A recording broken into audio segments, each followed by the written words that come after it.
Thank you for joining today's webinar on pre-funding retiree healthcare. My name is Hank Kim, and I'm the Executive Director for the National Conference on Public Employee Retirement Systems. Today's program is part of our Center for Online Learning, which provides remote continuing education to public pension trustees, staff, and other fiduciaries and stakeholders. In today's webinar, we will be previewing the findings of the soon-to-be-published Retiree Healthcare White Paper. NCPERS, in partnership with Gallagher Benefit Services, have explored the merits of pre-funding retiree healthcare costs, the various vehicles available to the public sector for pre-funding, and outlined potential funding sources and key considerations in the design of a pre-funded arrangement. Leading us in today's webinar is Don Heilman, Area Senior Vice President for Gallagher Benefit Services. We encourage audience participation. Please submit questions by using the GoToMeetings portal. However, to ensure that we can cover all our topics, we will hold your questions till the last part of the program. Don, I'll turn over the webinar to you. Thank you, Hank. Good morning or afternoon to all, depending on where this finds you today. Looking forward to sharing a little bit of the information that we have compiled in the white paper with you today on pre-funding retiree health, and we're really going to be focusing on in the public sector today. And what I thought we would do, just to kind of lead up to the actual discussion on pre-funding, is just spend a bit of time, and Hank, I'm on page 2 of the agenda, to cover just a little bit about the retiree healthcare landscape that we find ourselves in currently, and leading us into why would an organization consider pre-funding. So as we move into page 3, I just want to kind of cover at a high level where we sort of see the landscape today in the public sector.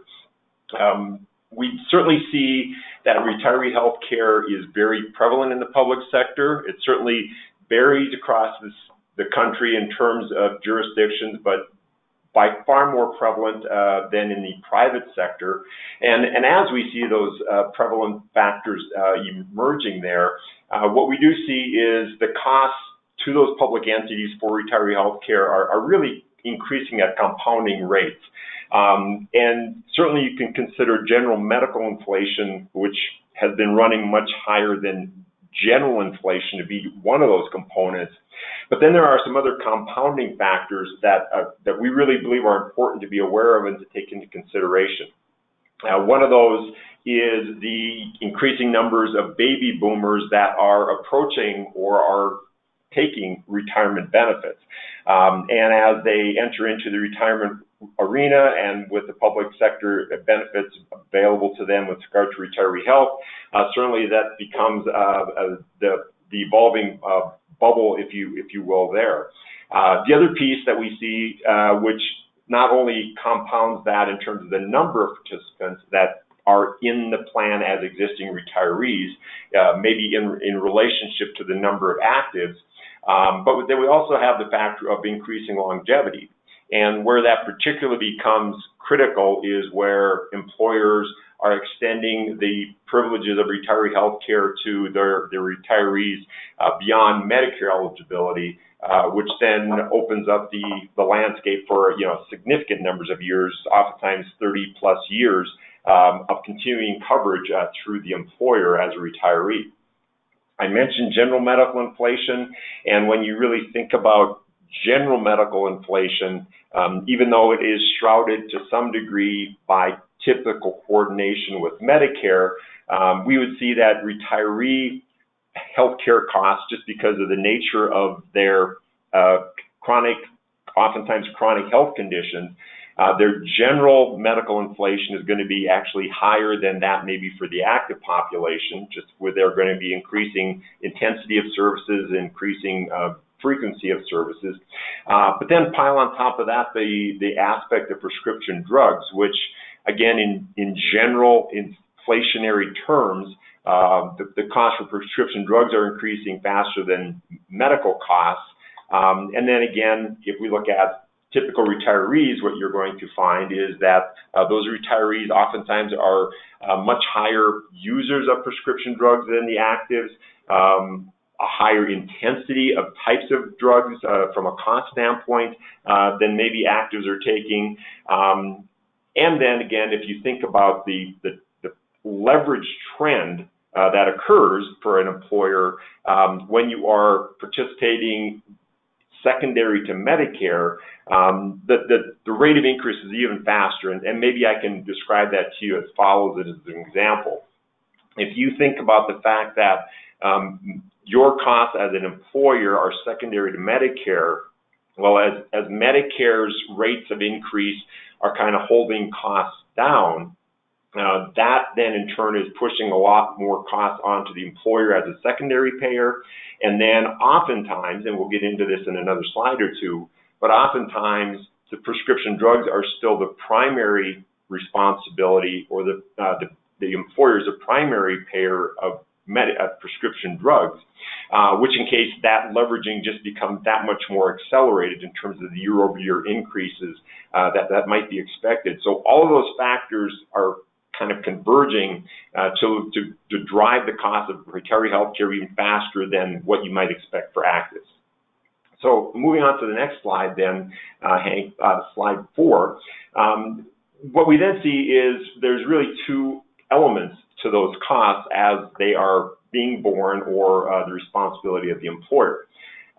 We have, first of all, what I would term the explicit costs, and that is very simply just the portion of a premium, the portion of the funding rates, if you're self-insured or self-funded, that the employer is actually stepping forward and taking the responsibility for. You know, for example, they may have a provision that says we will pay 75% of the premium for single coverage upon retirement, just as a simple example. Well, that 75% is an explicit contribution because it is very straightforward. That is a portion of the cost we are going to bear.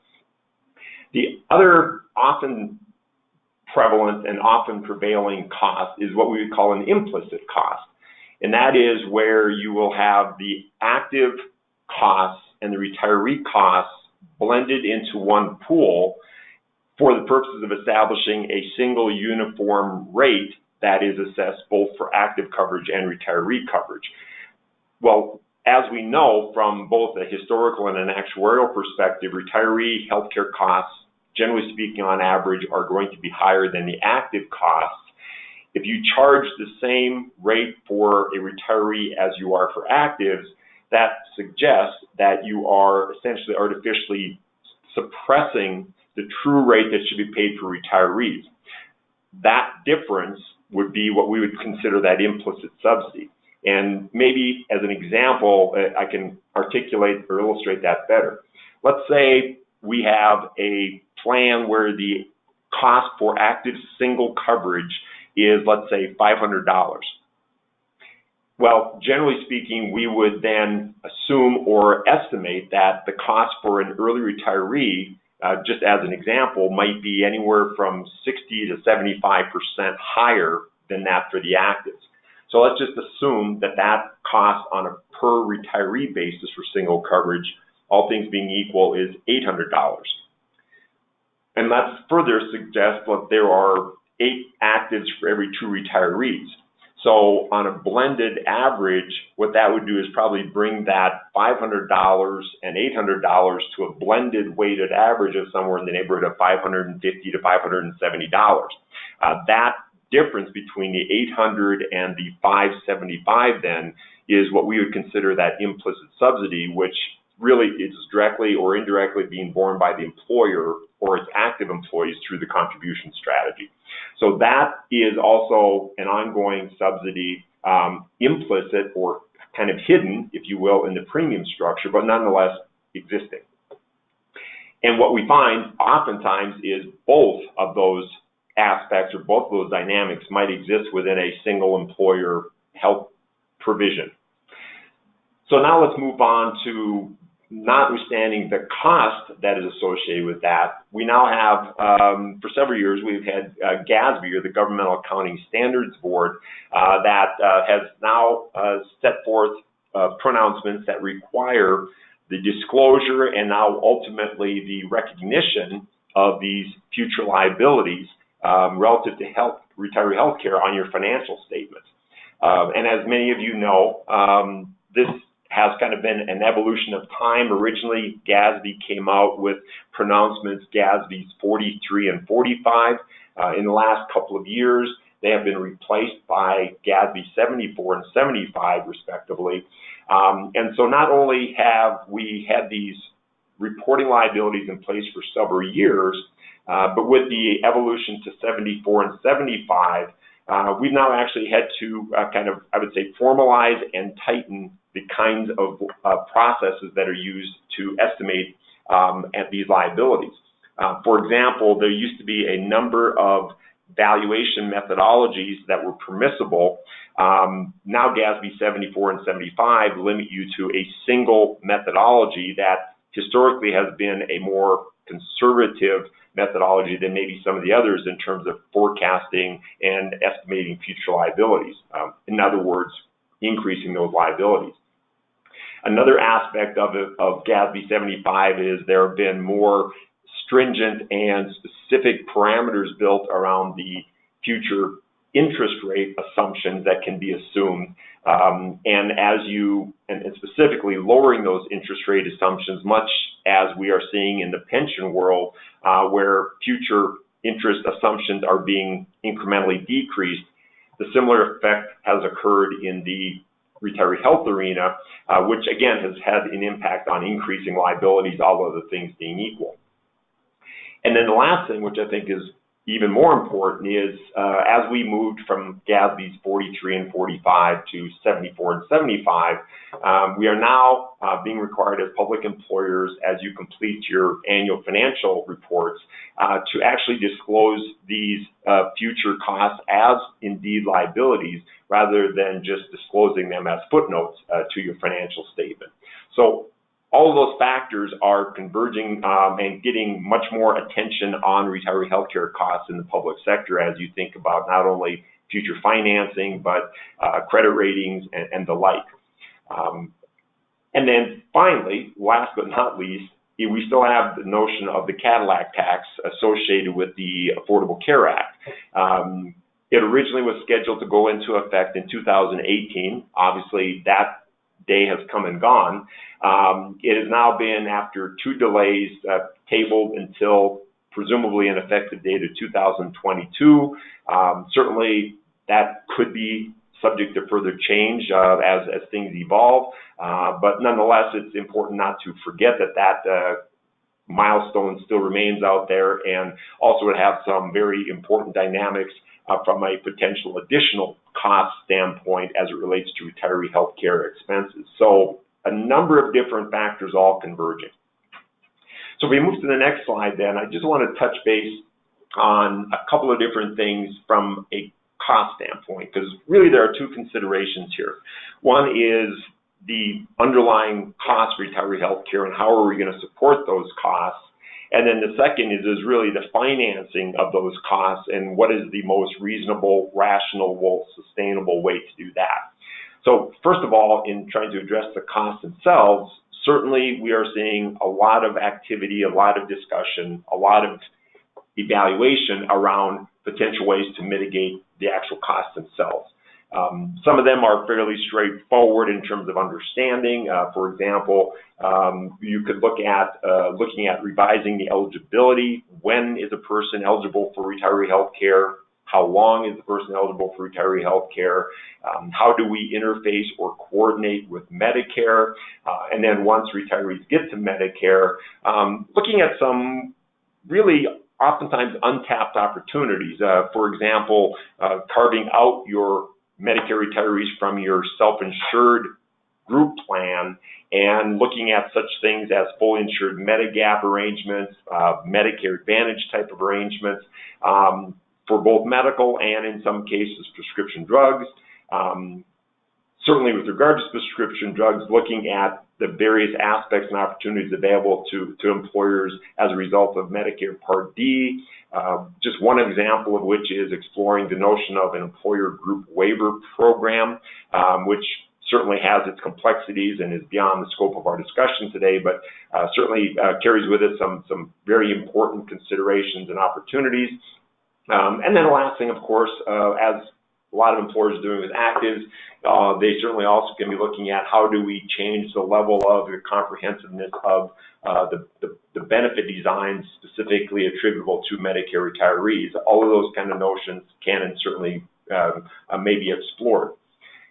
Inherent in managing the cost, notwithstanding the level of design or how it's financed, and that is taking steps to really truly improve the efforts around chronic condition management, and with those improvements having a favorable impact on both short-term and, even more importantly, longer-term costs.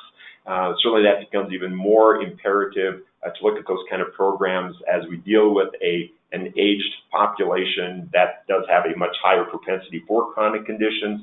The other kind of things that we are seeing both in the active and certainly as an extension of that into the retiree sector, looking at much more what I would consider either narrow network, high value networks, high quality networks, trying to steer folks not towards just higher volume, but actually better quality care, and looking at how do we accomplish that in terms of steerage to those types of providers. Changing the employer contribution structure, and there are any number of ways that one could consider doing those, whether moving from a percentage of premium to a dollar amount, maybe tiering it based on years of service, any number of considerations there.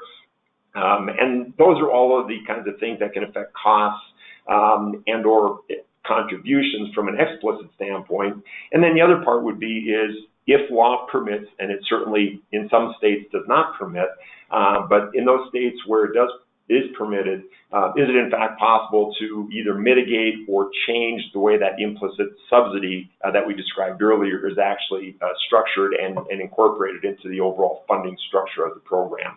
So again, without getting into any of the details, there are a lot of considerations that can be and are being explored.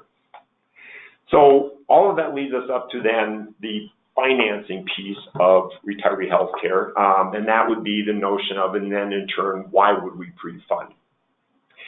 If you begin to model out the cash flow that is going to occur with these evolving and in some cases maybe exploding retiree liabilities, what you'll find is that the year-over-year costs are growing at a much, much higher rate than maybe typical sustainable budgets will allow. So by pre-funding, what it really begins to do, again, much like a pension plan, is essentially to kind of level the rate of healthcare cost inflation by increasing some of the funding that's putting into at the onset in anticipation of some of those future liabilities, i.e. better manage the cash flow. Another piece of this, why you would want to pre-fund is, as those of you who are familiar with GASB 74 and 75, what you will find is that by pre-funding and doing it correctly, and we'll get into what correctly means in a minute, it actually does have an impact of reducing your annual required contribution, which in turn then has a favorable impact on the liability that is being reported on your financial reports. And the reason for that essentially is the ability to use higher interest assumptions where there in fact is pre-funding going on, and where those funds that are being contributed along those lines of pre-funding, where those are actually being secured in a true formal trust arrangement, so that those secured assets then can actually be assumed to be invested and achieve a higher rate of return. And then the last piece that would certainly be important, notwithstanding the costs themselves, but why would an employer consider pre-funding?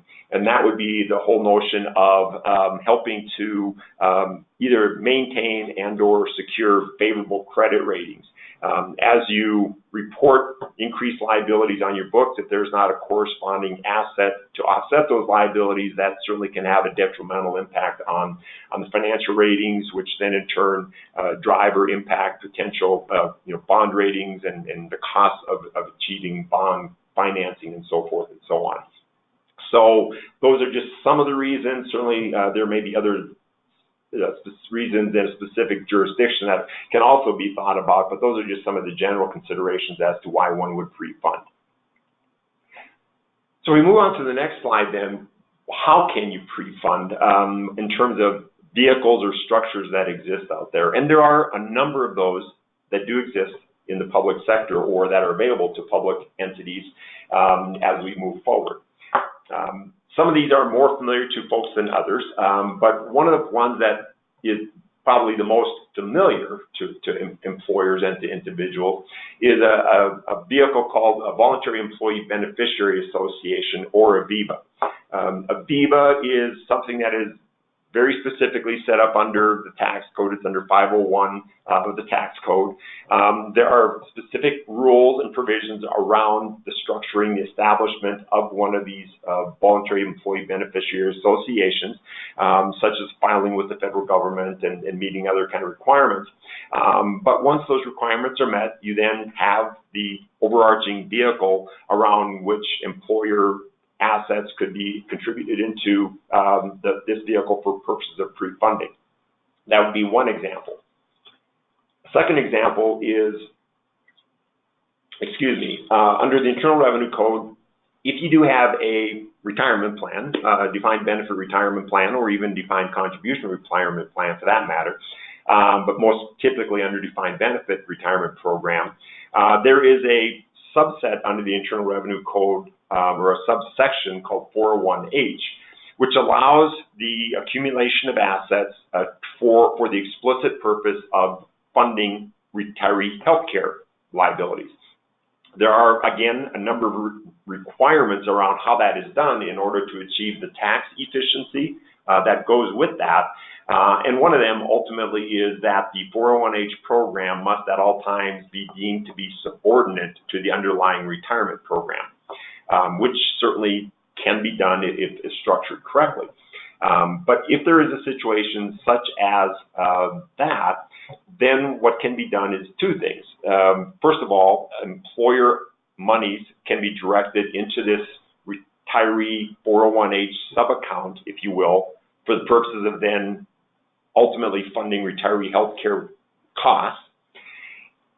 And more importantly, the other aspect, which we're going to get into in a minute, one of the requirements of pretty much all of these vehicles is that the assets that are being used to pre-fund these retiree health care liabilities are deemed to be exclusively retiree assets. Well, there is one exception here, and that is under a 401H arrangement, there is a further subset of the tax code that is called a mandatory employee pickup arrangement, technically under 414 of the tax code. And what that allows you to do is to actually have employee contributions, if they are mandatory, also being flown into this 401H sub-account, and that may be done in that case then if the requirements are met on a pre-tax basis. And when we mention pre-tax, I think it's really important, and we'll get to that in a minute as to why that is a benefit.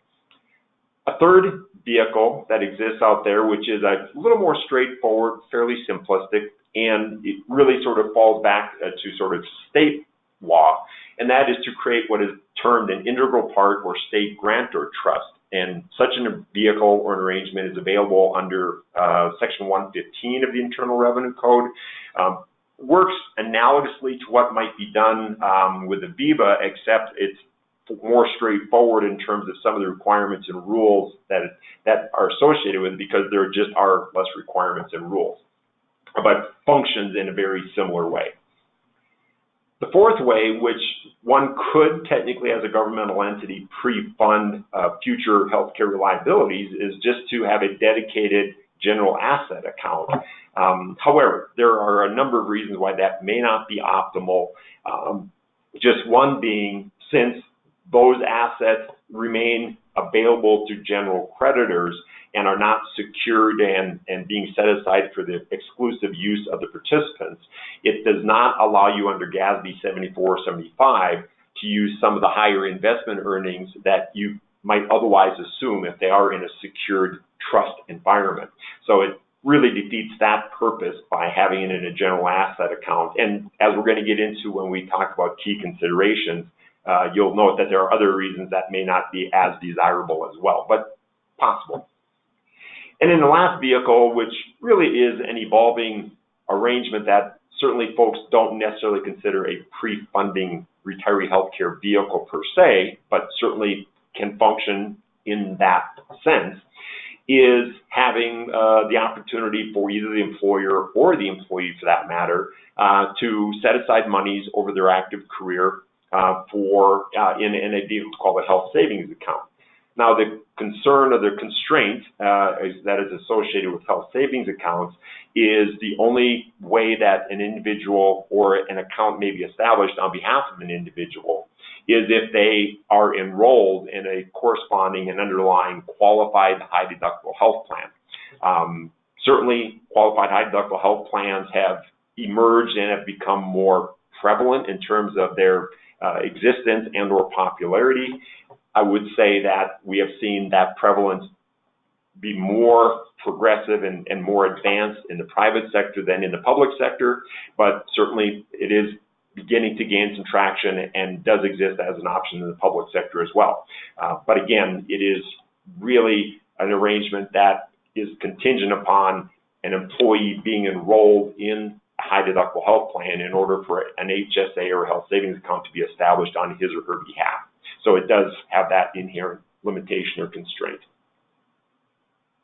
Okay, so moving to the next slide then, what actually gives the employer and ultimately the member the tax efficient treatment? And again, in these arrangements, what is a very unique and beneficial tax provision is that all dollars going into one of these arrangements, if going into it appropriately, can go in on a tax-free basis for the participant to the extent that there is interest accumulations, whether attributable to individual accounts or to the fund as a whole.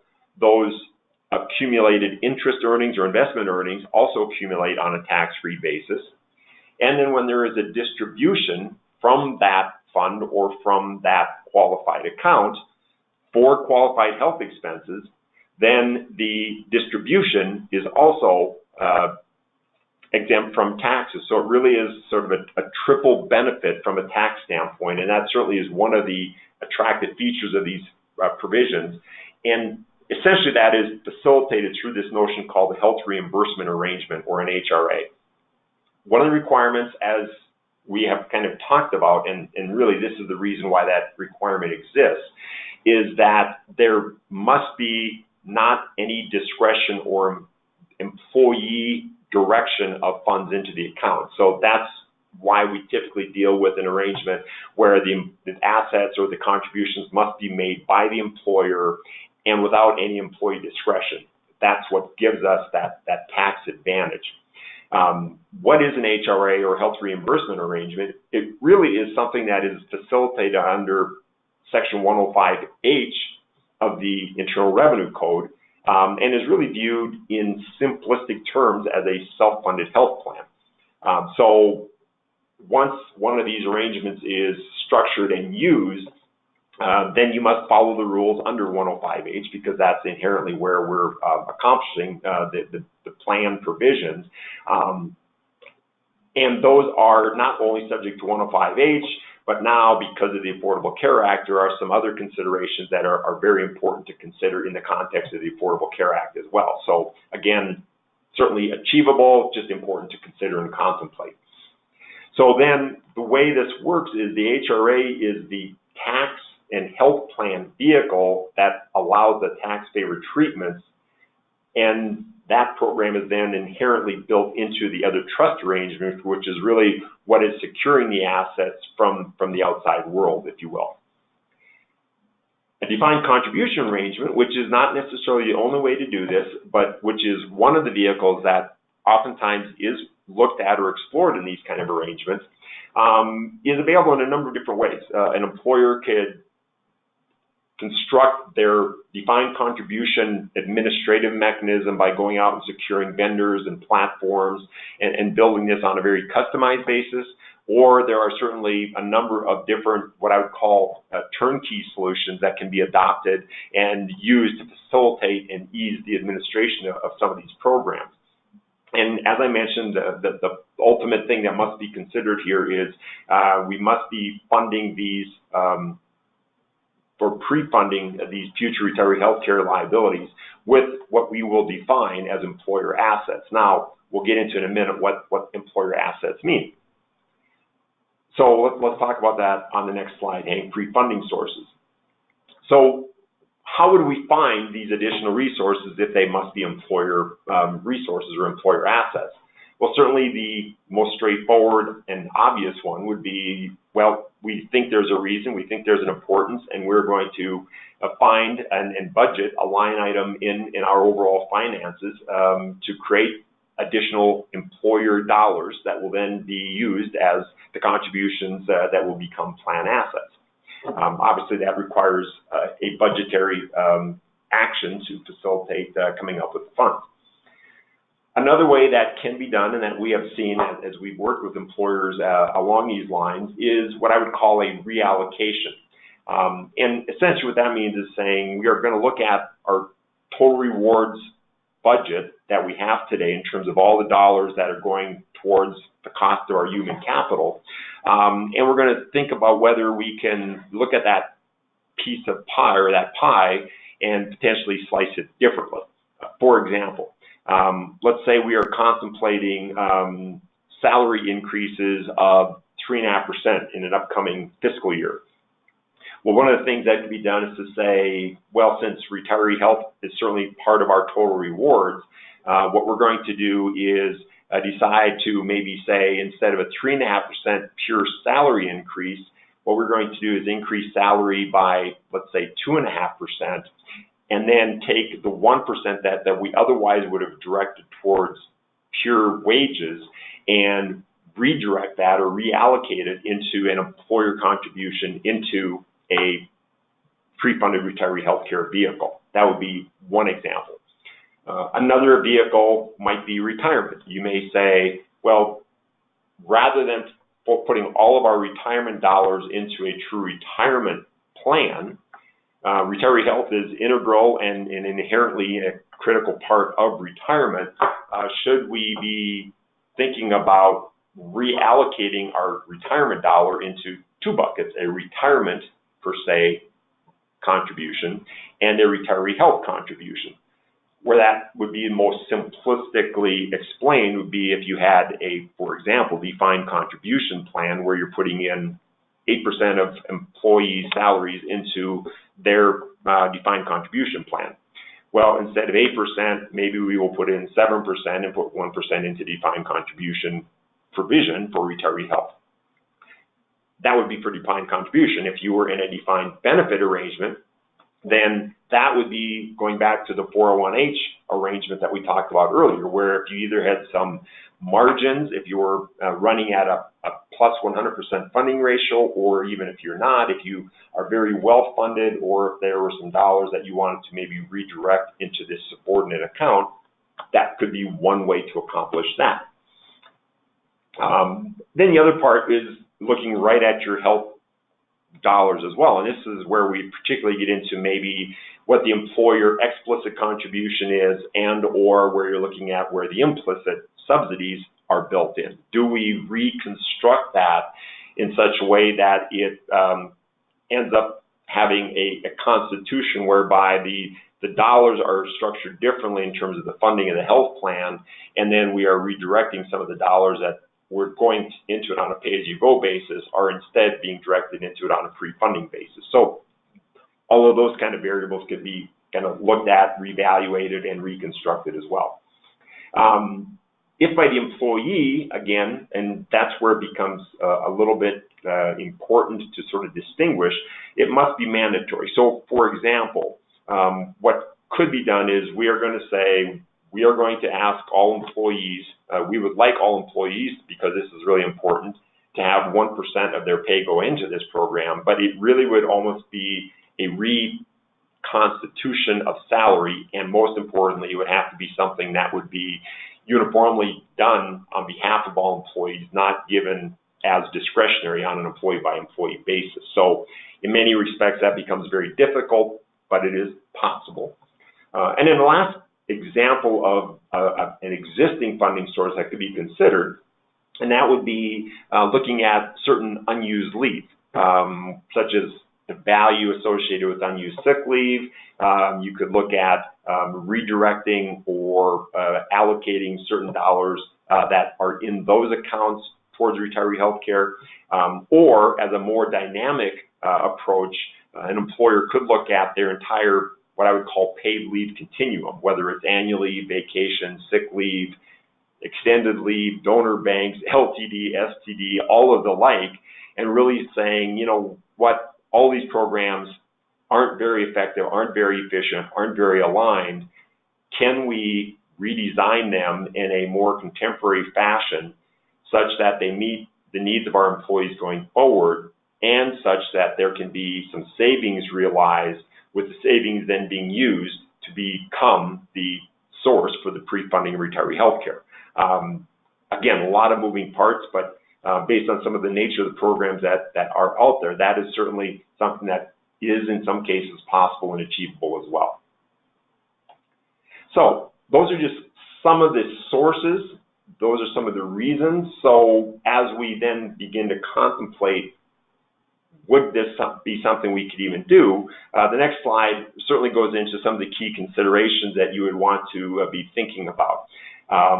First of all, obviously addressing statutory, regulatory, legal constraints, not only at a federal level, but certainly at a state and maybe in some cases even local levels, making sure that we understand what are those rules, how do we steer ourselves within those rules, which are going to vary from jurisdiction to jurisdiction. One of the key considerations obviously is going to be is what are the underlying retirement programs and what is the fiscal status or standing of those programs, because if you do want to look at kind of toggling onto or taking advantage of certain provisions of the retirement programs, obviously the retirement program has to exist in order for you then to sort of begin to veer off of that and kind of piggyback off of that. Certainly a very key consideration is going to be collective bargaining. If there are retiree health provisions that are clearly a subject of bargaining or can be argued are a subject of bargaining, those considerations are going to have to be addressed very clearly and contemplated as part of the process and the evolution of some of these programs.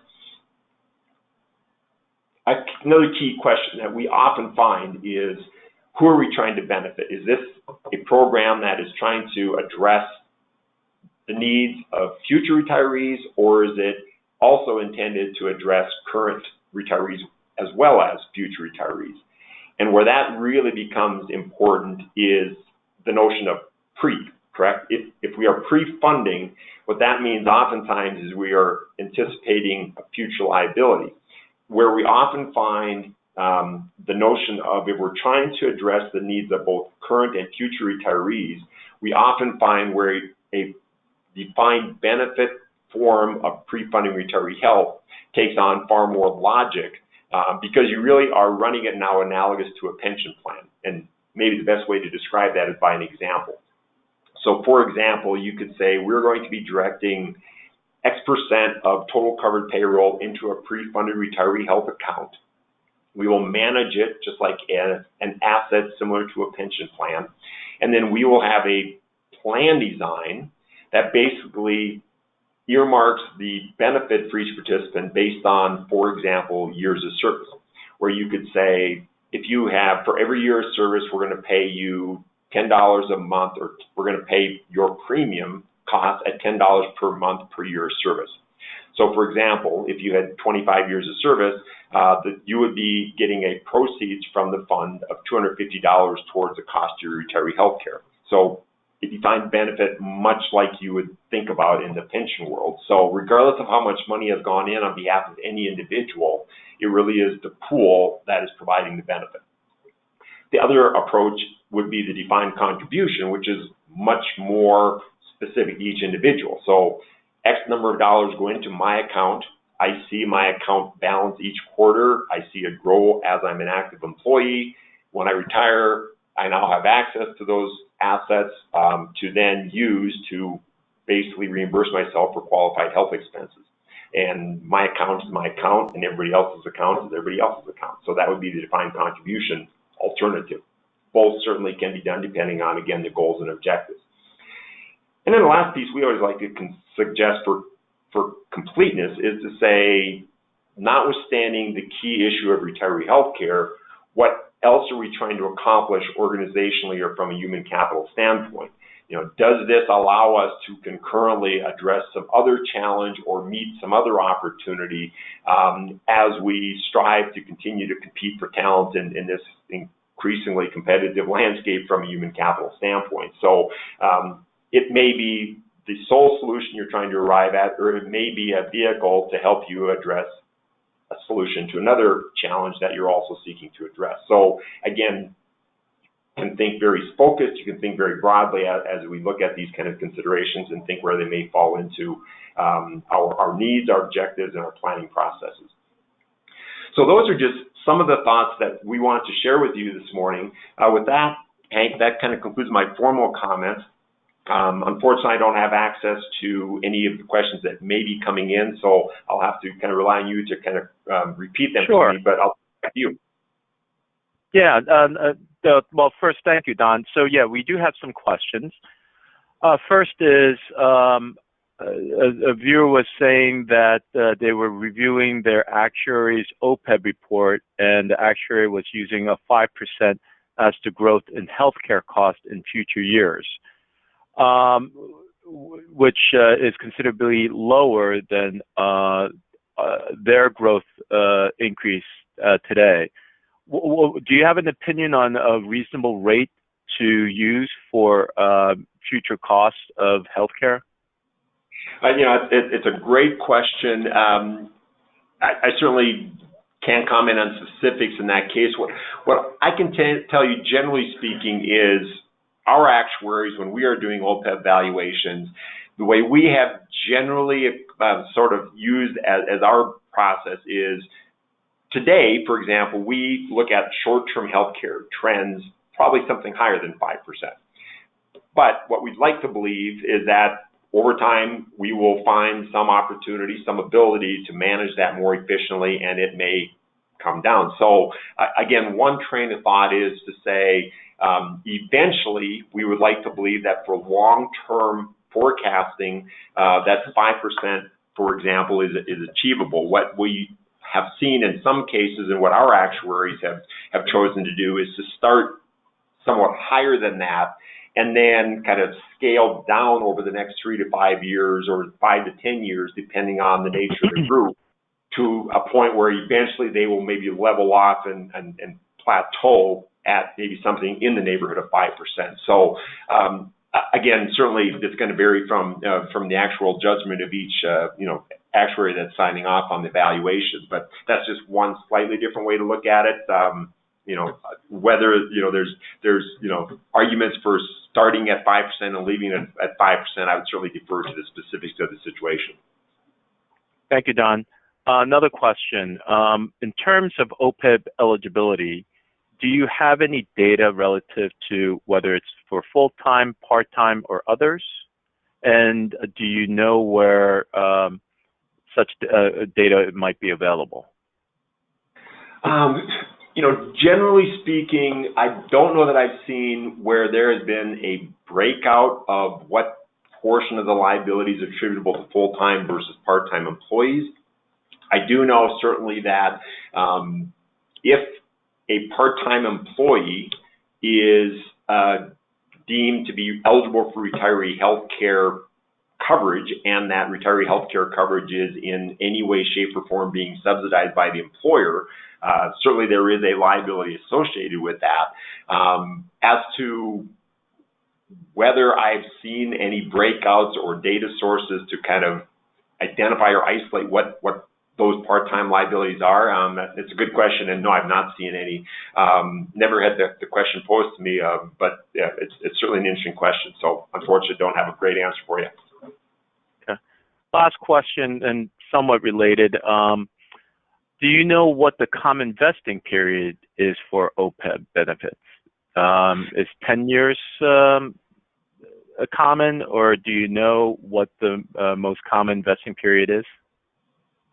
I do not know what the most common is. What I would say, there's there's kind of two provisions I've seen. One, two different kind of themes, I would say, is I'll leave it at that. The first one would be oftentimes where there will be fairly loosely defined eligibility provisions around retiree health, and that will be as just to say, once you qualify and are eligible for retirement, you are eligible for retiree health. Now, so it really becomes what are the provisions under the retirement plan, and as you know, those can be all over the place. In other cases, I will see it be more explicit for retirees, and I would say generally the rule of thumb is there have been fairly, I would say, liberal eligibility provisions for retiree health. And again, I'm saying that as a very strong generality.